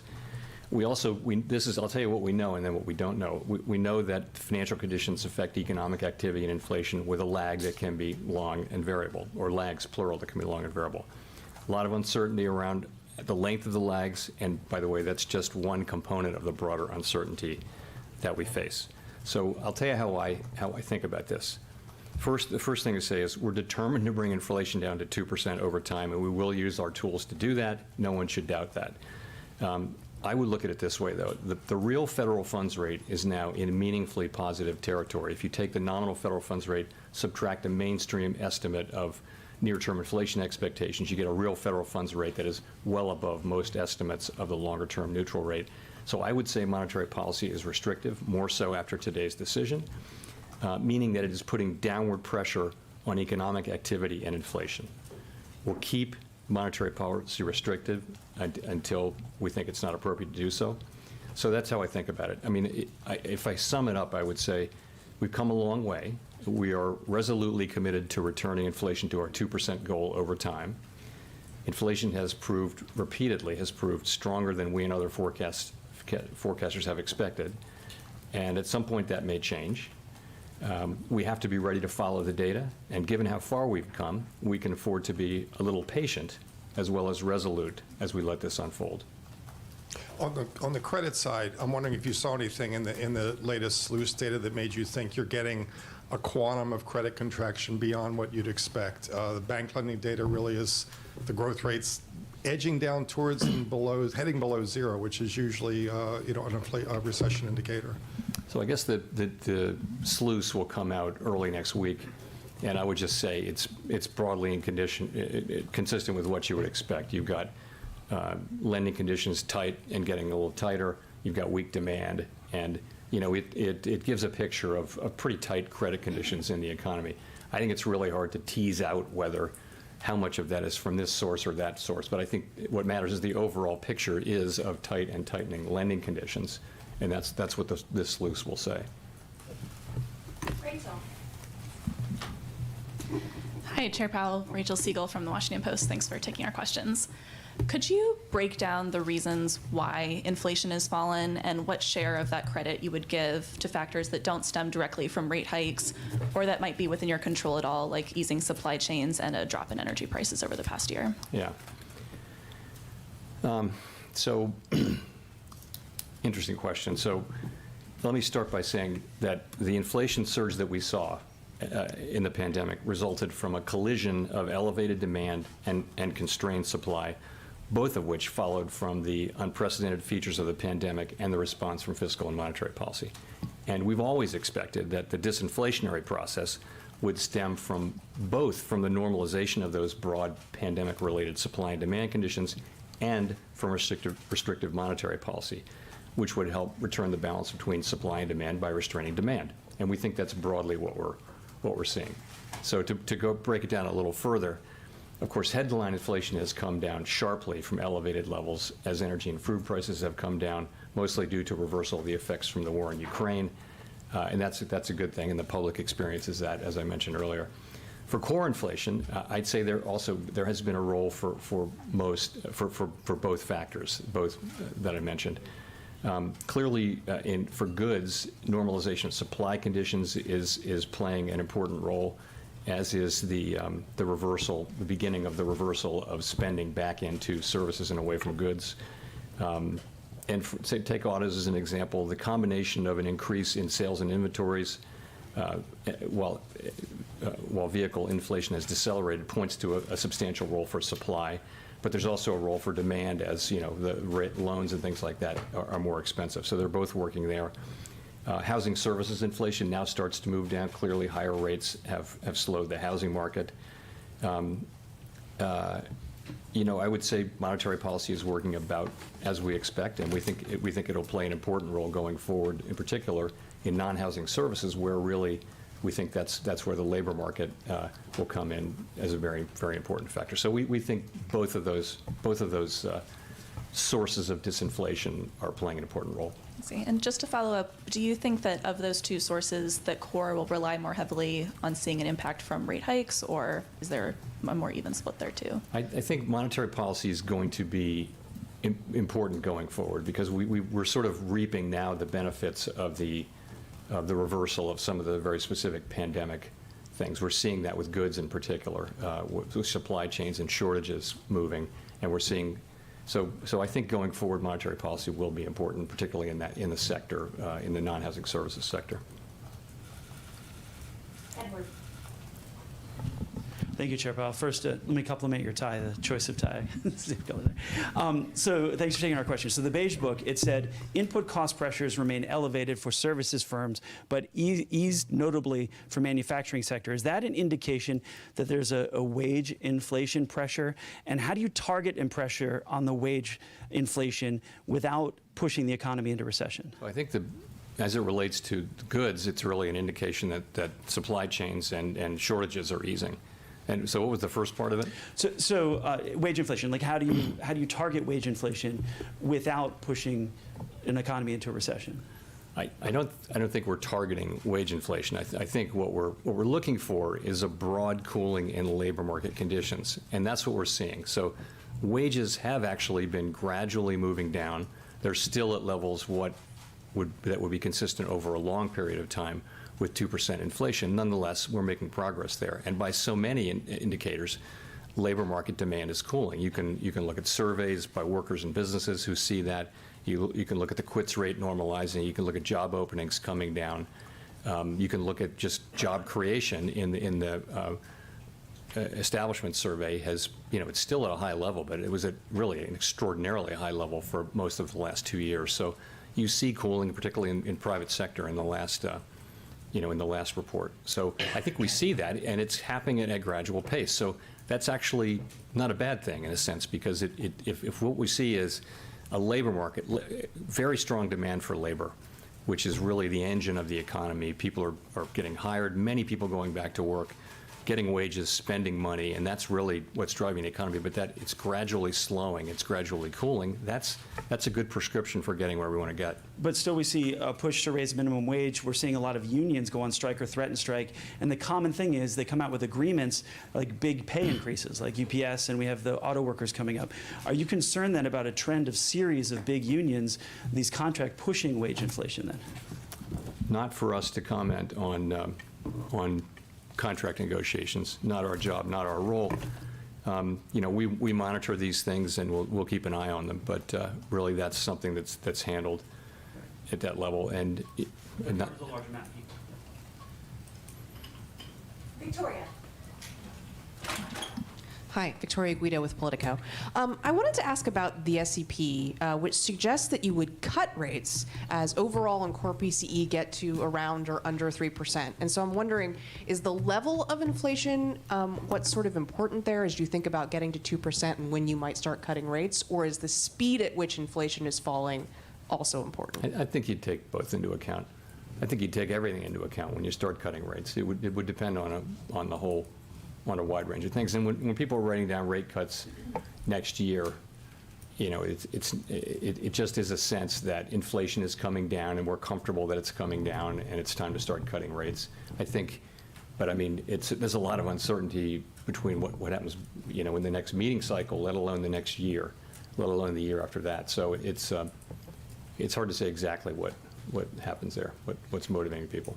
So if it's sort of stubbornly in maybe the high 2s, you wouldn't necessarily cut rates? I'm not saying that at all. I'm not giving you any numerical guidance around that. I'm saying we'd be comfortable cutting rates when we're comfortable cutting rates, and that won't be this year, I don't think. It would be, many people wrote down rate cuts for next year. I think the median was several for next year, and that's just going to be a judgment that we have to make then, a full year from now, and it'll be about how confident we are that inflation is in fact coming down to our 2% goal. Steve. A good part of Wall Street has become more confident that the Fed is going to be able to engineer a soft landing, and they've reduced their forecast for recession. And I'm wondering if the staff has changed its view on the likelihood of a recession being likely, and if you personally have changed your view in terms of becoming more confident that you can achieve a soft landing.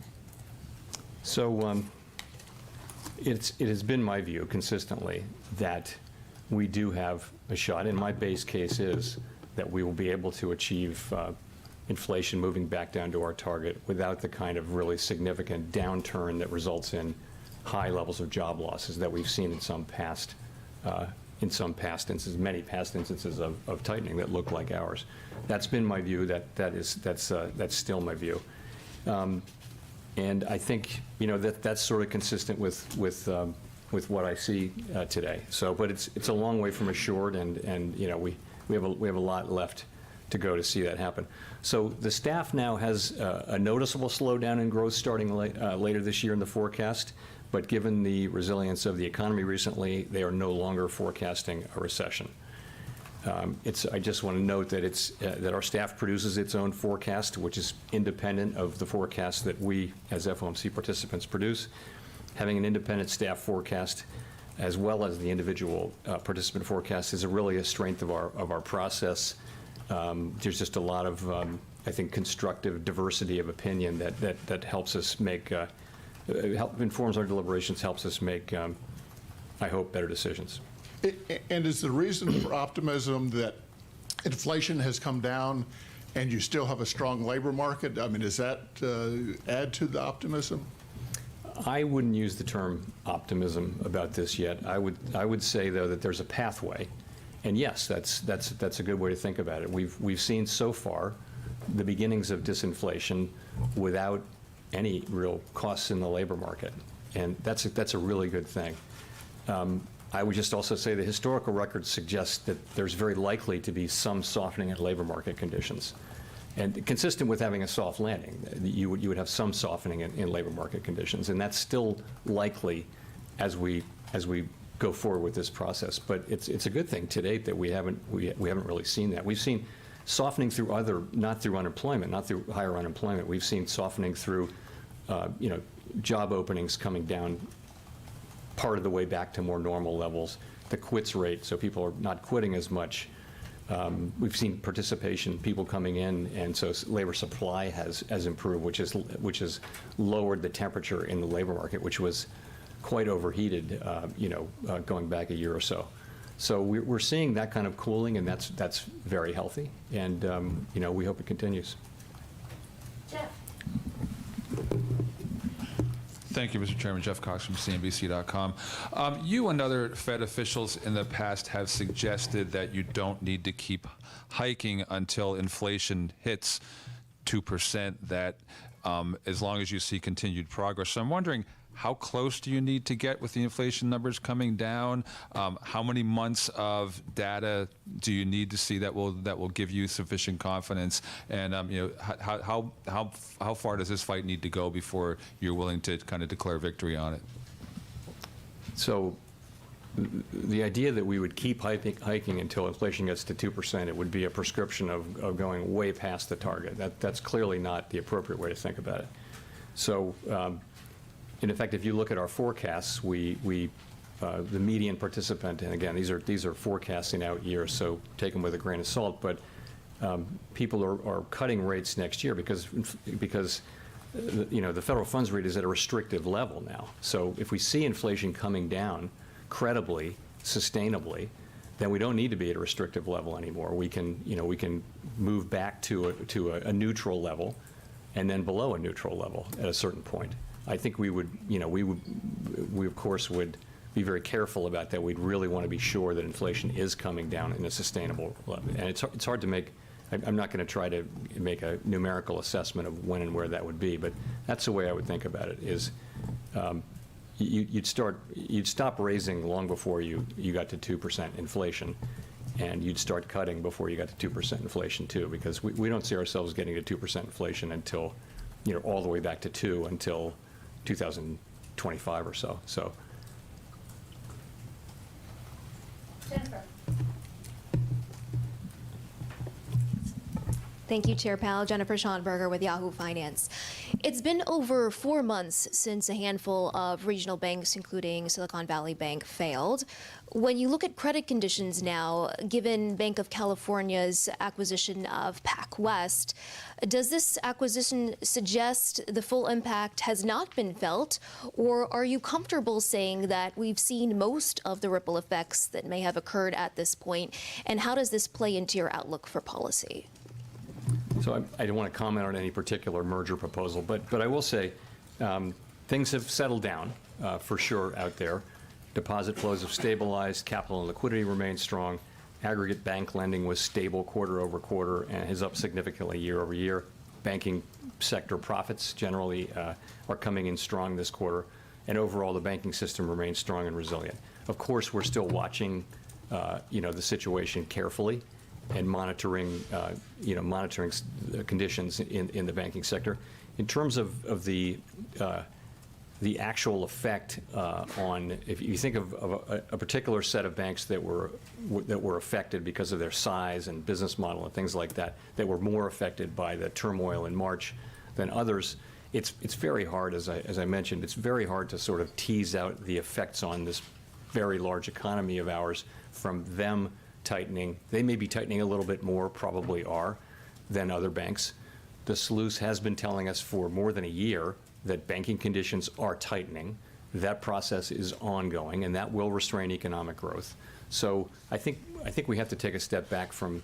I can't separate those anymore. I think basically we're just looking at the overall picture, which is one of tightening credit conditions, and that's going to restrain economic activity. It is restraining economic activity. So that's how I would look at it. And how is that informing your outlook for setting policy? So I think that is an expected result of tightening interest rate policy, is that bank credit conditions bank lending conditions would tighten as well. And so the question is it more effective this time because of what happened in May? I just don't think we know that. I think we're looking at the current data in GDP, and we're seeing strong spending, we're seeing a strong economy, and it's made us confident that we can go ahead and raise interest rates now for the third time since the March events. It seems like the economy is weathering this well, but of course we're watching it carefully and expect to continue to do that.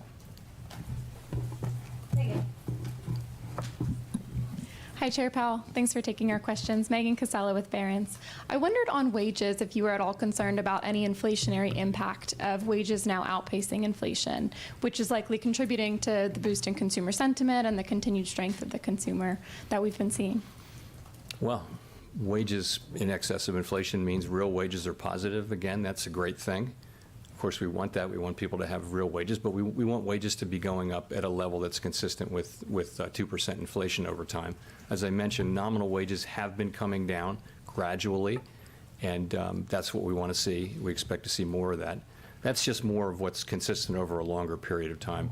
We don't really think that wages were an important cause of inflation in the first year or so of the outbreak, but I would say that wages are probably an important issue going forward. Labor market conditions broadly are going to be an important part of getting inflation back down, and that's why we think we need some further softening in labor market conditions. This goes sort of to the balance of risks question, but you mentioned at the start how you're keeping an eye on consumer activity and whether there might be some sort of a rebound there. And I'm curious what the Fed's explanation would be to families if further interest rate hikes start to hit the labor market, start to drive that sentiment back down. What's the message there of why you continue to keep rates elevated or to raise them? Well, we have a job assigned to us by Congress to get inflation under control, and we think the single most important thing we can do to benefit those very families, especially families at the lower end of the income spectrum, is to get inflation sustainably under control and restore price stability.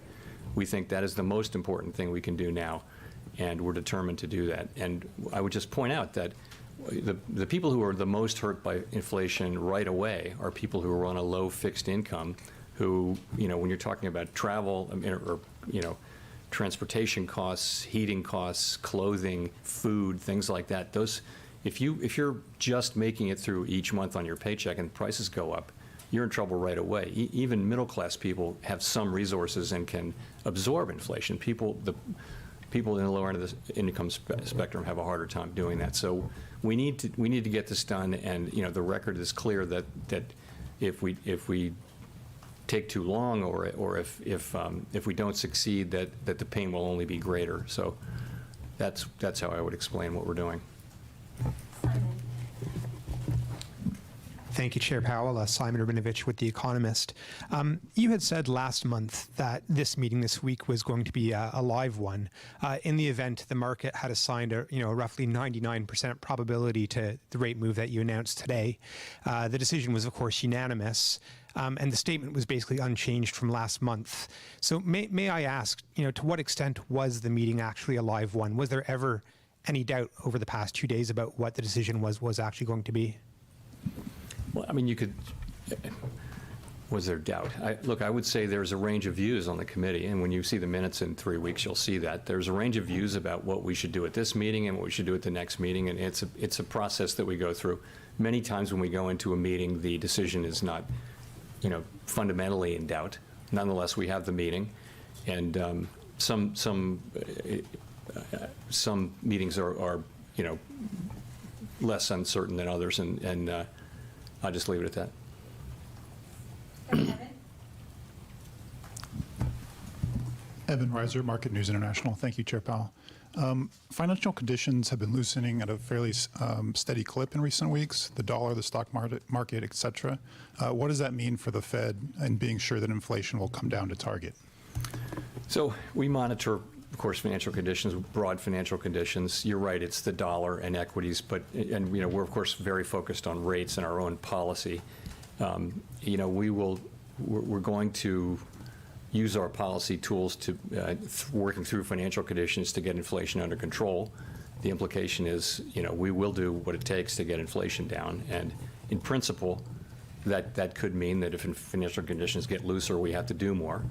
But what tends to happen, though, is financial conditions get in and out of alignment with what we're doing, and ultimately, over time, we get where we need to go. If I could also ask about the SEP from June that showed rate cuts. Do you expect the Fed to cut nominal rates next year while also continuing QT? So that could happen. The question is, is that consistent with? So if you think about both of them as normalization, imagine it's a world where things are okay, and it's time to bring rates down from what are restrictive levels to more normal levels. Normalization in the case of the balance sheet would be to reduce QT. So. To continue it, you depending on where you are in the cycle. So there are two independent things, and really the active tool of monetary policy is rates. But you can imagine circumstances in which it would be appropriate to have them working in what might be seen to be just different ways, but that wouldn't be the case. Let's go to Kyle. Thanks, Chair Powell. Kyle Campbell with American Banker. I have a question about the discount window. I'm wondering if since the bank failures of the spring, if you've seen signs that banks have taken more steps to be proactive in assuring that they're ready to use that facility if they need to. And if you have any sort of thoughts on whether policies might be appropriate for making sure that banks sort of test regularly to show that they are prepared to use it. Thanks. So that's a very important thing, yes, and yes to both sides of that. Yes, banks are now working to see that they are ready to use the discount window, and we are strongly encouraging them to do that, banks broadly. We did find, as you know, during the events of March, and that that it's a little clunkier. It can be a little clunkier and not as quick as it needs to be sometimes. So why not be in a situation where you're just much more ready in case you need to access the discount window? Let's go to Mark. Mr. Chairman, Mark Hamrick with Bankrate. You've talked in the past about getting the housing market back into better balance, excuse me, and also that the market might have bottomed. Where do you see that situation and balance, or lack thereof, right now, particularly with the constrained inventory of existing homes that might otherwise be coming onto market at a time when existing homeowners are reluctant to move? And of course, all of that happening with the 30-year fixed-rate mortgage still around 7% on the heels of Fed tightening, and with what you're talking about, tightening industry lending standards. Are we getting closer to balance or farther away? What's your sense?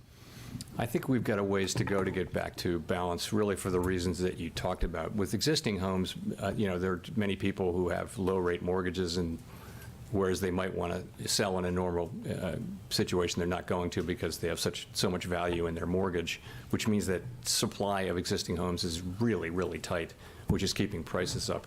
On the other hand, there's a lot of supply coming online now, and there are people coming in. A lot of the buyers are first-time buyers coming in at buying it, with these relatively elevated mortgage rates. But I think this will take some time to work through. Hopefully more supply comes online, and we work through it.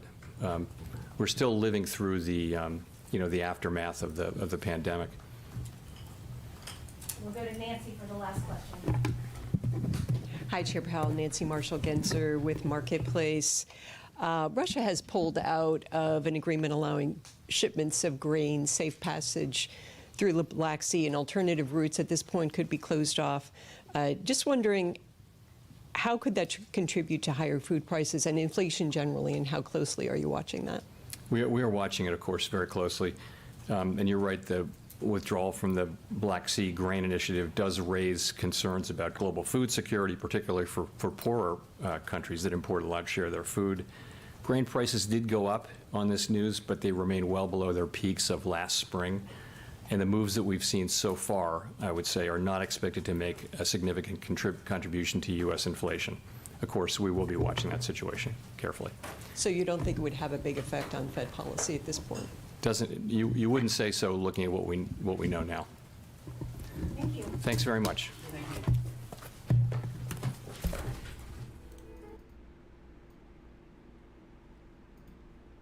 Whoa. Whoa, whoa, whoa. Okay. Oh, let me just, there's one big thing here that's really messing with me. And that was, and you guys caught us in the chat what we were just saying here at the end. And it was at the end where Jerome was talking about, we're not going to get back down to our target rate of 2025, or target rate of 2.0 in 2025, but yet, hey, we might be cutting rates in 2024. What the hell is this guy talking about? And again, what did he say the big problem was? And he saved it for the end. He swept it under the fucking rug. That's how you, son of a... I was hoping he would say it first to rip the Band-Aid off. Nope, he waited till the end when most people weren't watching, and he brought up the housing shit. What did he say? He hopes that more supply comes onto the market. Who right now would be selling their house? Right? Think about it. Who right now would be selling their house knowing that the majority of people that bought over the last several years bought at super low rates? So any of those people that bought, they've got a lot of equity in their home, so there's no reason for them to sell. B, their rates are low, so if they were to buy new, now they're going to be paying a shitload more interest. That's not any fun.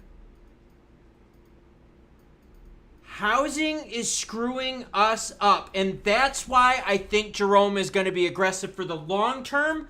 That's why I'm planning on a lot of people going into foreclosures in a couple years, because they have to create a turnover in housing to get this to work. The reason housing is taking longer is because it's a market that takes more time to chew through. The bond gap takes a lot of time to chew through. That takes a couple years. Ooh, housing, what the is going on? Michael O2 says, Klaus, UK housing has come to a standstill, anything over £1 million. The housing thing is also a problem with supply. Like he said, since there's not a lot of supply, people are still paying through the nose, right? The people that want to buy a home are paying through the nose. This is just, look, your problem with housing is that there's people out there, and I know son of a bitch, I did an article, and God damn it. See if this works. I did a story a couple days ago, and it was about venture capitalists, okay? And these venture capitalists are basically, how do I put this? The venture capitalists are buying lots, right? And they're using their money for Hold on a second, guys. Let me make sure my cam is kind of messed up right now. Hold on one second here. Let me see if I can get my cam functions going on here. Give me a second. Whoa, daddy. Hold on. I'm having some problems here with my cam setup. Give me a quick second here, everyone. Hold on a second. Hold on. Let me make sure. I just got to get my cam settings right.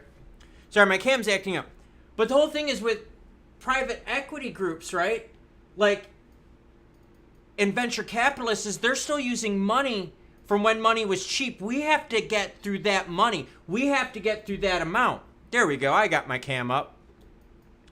And that's what I'm concerned with, is these private equity groups out here, venture capitalists, are still working on money from when it was cheap.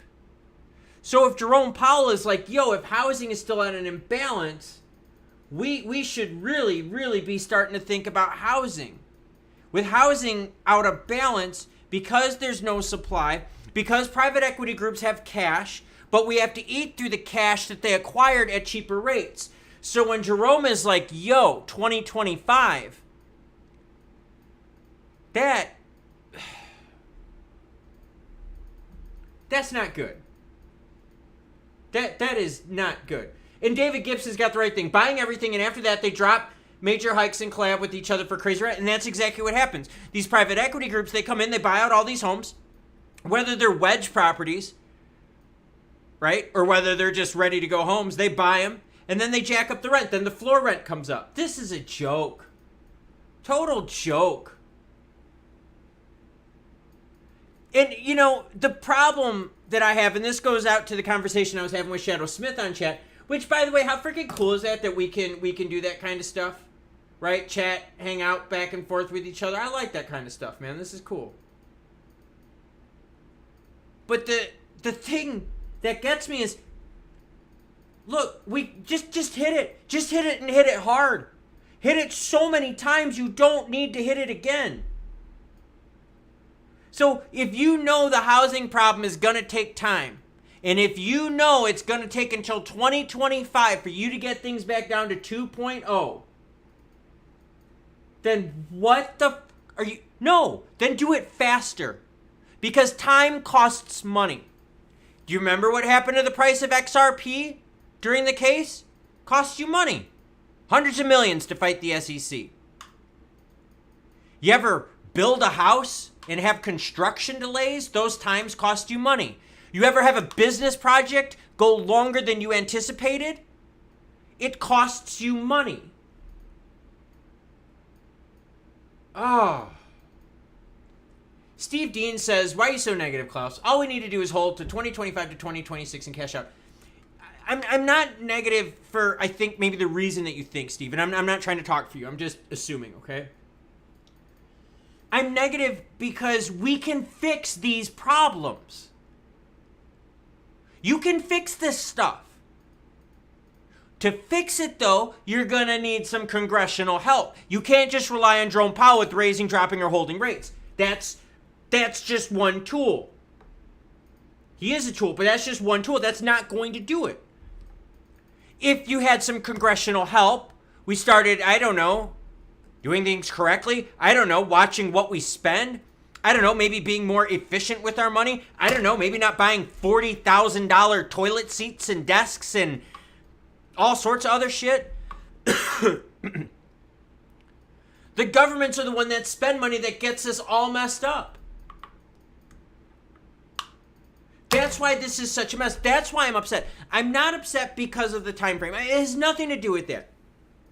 What bothers me is that if you are in charge of a business or a function of a business, let's say you were a manager, let's say you were a lead, let's say you were a production supervisor. If you are in charge and you know how to fix something and you delay it for years, you're a piece of shit. Not you, I'm just saying, whoever that person is. If you have the ability to fix it but you don't, you are a piece of crap. That is called financial thinning of the herd. Those that carry a lot of debt will get wiped out. Those that do not have cash will not be able to grow as fast because to get money will cost you a lot of money. Sniff, I'll take it one step bigger. How about we stop giving money everywhere and we start fixing problems? Nico, you rock. Rates got raised a quarter. Ben says they can fix it, but they don't want to. That's the plan. And that's why I get upset. Because not everyone out there has the financial means, has the time, has the ability to weather these storms. My kids, all right? My kids are young. My daughters are late teens. Okay? They are on their own with a kid, paying rent, living on their own, and to know that the government, who, they pay their taxes to, they rely on for their services and all that, and yet guess what? Not getting any support, are they? And those kids, as informed as my kids are, don't have the same knowledge base that we do. They don't understand this kind of stuff. That's why I'm upset. Seriously, that is why I'm upset. Simone Spencer getting the gold star, because as much as I talked for a few minutes, Simone Spencer spotted it in one sentence. And Simone, I'm going to read yours. Simone says, the long and short of it is the government is not going to do the right thing. And it's true. It's very true. They don't want to because if people have more money, they'll have more freedom, so they have control. Yes. Yes. Now you're sitting there and you're like, okay, wait a minute. How do we beat this? Well, it's easy. You vote people out, but you then got to keep voting everyone frickin' out until they get the hint that, we ain't going to put up with shit. You also got to change regs. There's just a whole bunch of stuff you got to fix. But the problem is Jerome doesn't give shit. Jerome doesn't care about rate. It's not like Jerome's pocketbook is screwed. It's not like Jerome's like, hun, we're going to have to cut back on the food shopping this week. I just jacked up interest rates. She's like, bitch, I don't have any credit card debt. What's wrong with you? Raise them rates, Big Daddy. And Jerome's like, she didn't say the safe word, so I'm good to go. That's messed up. Meanwhile, people out there are struggling, man.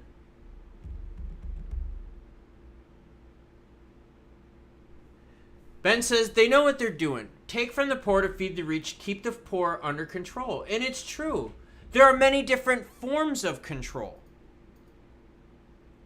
This right here, this is the government. Damn it, Klaus. I did a video a week ago where I said the United States government is like the Titanic. They're like, yo, we're going to hit the iceberg. Like, yo, dude, we're really going to hit the iceberg. And they're like, yeah, we're going to hit it. Jerome knows it's going to take, if you know it's going to take that long, and you know you're going to have to raise rates anyways, come on. War Galley says so many uninformed voters, and voting is a machine in a lot of places. I grew up Chicago suburbs. I can tell you about the Chicago voting machine. Chicago's not getting any better. I love the city. Spent 30 years in Illinois. It's not getting any better. It's not. But people keep voting in the same people over and over and over. It's a machine. Stephen Meredith says, hi from England. Keep up saying the truth. No Fed here. Excellent coverage as usual. Cheers, Steve. Well, thank you. I appreciate that. Debt slavery. Ooh. Well done, Jimbo Tango. David Gibson says, I'm really going to enjoy the interview with you. By the way, David Gibson is... Trey put us in contact, and I don't want to say too much, but it is a crypto-related project. Not going to spoil anything, but yeah, I think we're going to have a very good conversation. And I do. So to come back full circle, right? To come back full circle, the United States government, all governments, because you know what, Ben? Jimbo, all the other viewers from across the pond, yeah, I'm looking at you. You know as well as I do your governments are doing the same thing. They're not fixing shit for the people. But boy, they're getting rich out of working like that, huh? They're getting paid not to fix problems. When Ben and I started talking like 2-ish years ago, we were already talking about housing problems then. That was before prices just got it freakishly insane. Our governments aren't doing a damn thing about it. It's just sad. It's just really, really sad. Larry Bial joined in and says, single male 57, started with a stimulus check, now working with a 5-figure portfolio. DCA no trades. Rock on, Larry. Well done, sir. Well done. Simone letting us know banking sector will be very interesting this fall. Jerome Powell, though, says, hey, look, I'm not worried about the banks. I could just keep dropping it. I could drop it. He said it, man. He's like, yo, I'll clear the banks. I don't know, everyone. I love this kind of stuff. I love hanging out with you. But, man, when I watch these people just blatantly lie to our faces, when I watch these inept fucking losers just unable to make anything happen, that's hard. It is really, really hard, man. It's hard because I think a lot of good people are going to lose out here. A lot of good people, good-hearted people that maybe don't have the best financial opportunities, maybe not the best educational opportunities. Maybe there was stuff that, you know, they have disability-wise that hampers them, whether it's learning disabilities or physical ones. Life is just going to be harder and more expensive, and there's not going to be as much growth, and they're just going to choke the shit out of you. And a lot of people we're going to see are going to fail. And then what's going to happen is those people then are going to be put on public assistance. That's a problem. And then that means what? You have less people paying into these systems, which means we have more debt. Then the debt imbalance gets worse. No, Oliver, I'm not looking at you. Michael O2 says the housing market is keeping the workforce going. Once that collapses, it's game over. So if that's the case, Michael, what we got to do is we have to look at the coffers of private equity groups and venture capital groups that get into real estate. And we have to follow their trends, their purchase trends. Then, once they start slowing down, because remember, they're the ones propping up the market. Once they slow down, that's when housing will really start taking a shit. How much money do these venture capitalists, along with these private equity groups, how much cheap money do they have? And that's why I think Jerome Powell should just rip the 50s. Just get this over with, man.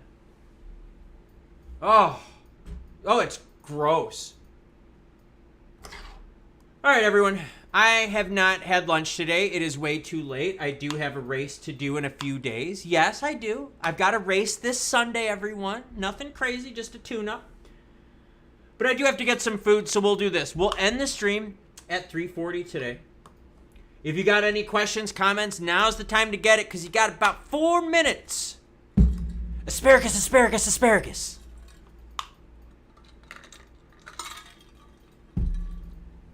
Arthur L. says, it's all about keeping us slaves to the system. And it's true, because, I mean, think about it. What about our medical field? And I'm not ripping on any doctors, nurses, or anything that's in the audience. Thank you, by the way. Pesky Logic Chilinsky, thank you for the good luck. I appreciate it. But think about it. Doctors, aren't they? Do doctors get paid in the United States to fix things? No, they just get paid to try to treat you with shit. How many times, like, do you have to go for this opinion, this? Like, so does that mean my first 6 appointments are free? Because you didn't fix it? Or what do I have to go to, like, 3 doctors for the same problem because the first 2 didn't fix it? Glenn says, we'll just race and get your head clean, Klaus. I'm going to be honest with you, Glenn. I think I'm going to cut it loose this weekend. My first race I did this season, I didn't want to. I rolled my ankle like a week and a half before. And I kind of gave it like an 85-ish%. I kind of feel like I gave it 85%.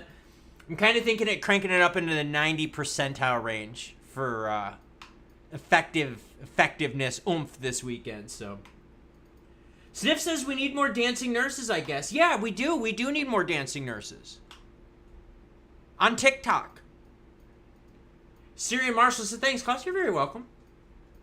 Larry B. all says that's why they call it a practice.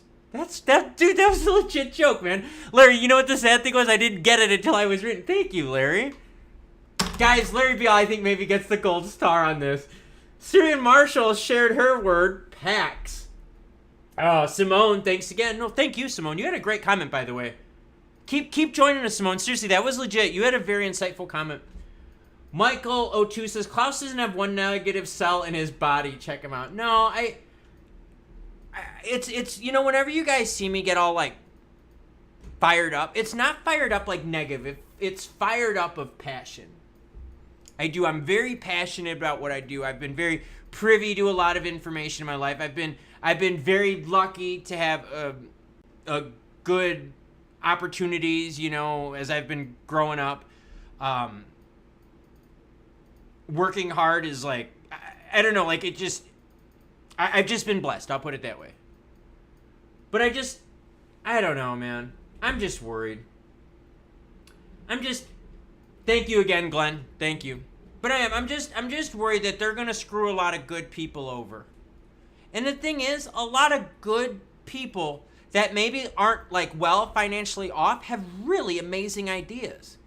And the problem is, if we keep crushing the lower class, you're wiping out a whole segment of people's like contributions because they can't contribute to society as much as they possibly could, right? That's not cool.